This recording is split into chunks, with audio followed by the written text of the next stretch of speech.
জীবনকার নেকির আসার আগে একজন ফেরেশতা আসবে, তার নাম হলো বাদন রে হযরতে নোমান ফেরেশতা। ইনি যখন আপনার কবরের ভিতরে প্রবেশ করবে, যখন আপনার মসজিদের পাশে জানাজা পড়ে কবরে যখন রাখবে, একজন ফেরেশতা চলে আসবে আপনার মসজিদের মধ্যে, নাম হলো নোমান ফেরেশতা।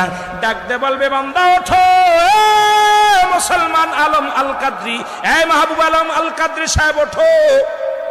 উঠে বড় উঠাইবে রে বান্দা, উঠায়া দুইটা কাগজ তার হাতের মধ্যে থাকবে, একটা হলো নেকির কাগজ, একটা হলো বদির কাগজ।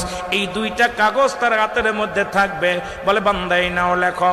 বান্দার আমল নামা, যার আমল নামা তার লেখা লাগবে। আমরা জানি কেরামন কাতিবিন লিখে রাখছে, এটা আপনার কাছে পৌঁছায় দেয়া হবে, এটা আপনার নিজ হাতে লেখা লাগবে।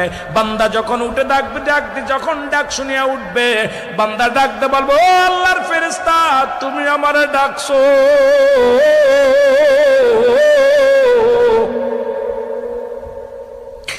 বান্দা ডাক দে বলে, আমারে কিসের জন্য ডাকছো? বলে, এই নাও তোমার আমল নামাখানা নাও। আমল নামাখানা হাতের মধ্যে দিবে, ভালো আমল নামাখানা আগে দিবে হাতের মধ্যে রে বান্দা।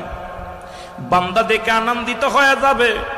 বলে, বান্দা, ও বান্দা, তুমি এখন লেখো। বলে, আমি লিখবো, কাল কলম পাবো কই? বলে, কলম তোমার হাতের শাহাদাত আঙ্গুল মুবারক। বান্দারে প্রতিটা বান্দার ডান হাতের শাহাদাত আঙ্গুল মুবারক হবে কলম।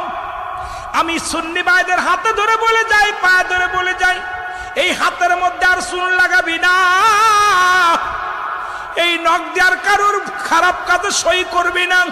পৃথিবীর মধ্যে এই হাতটা তুই নষ্ট অন্যায় পথে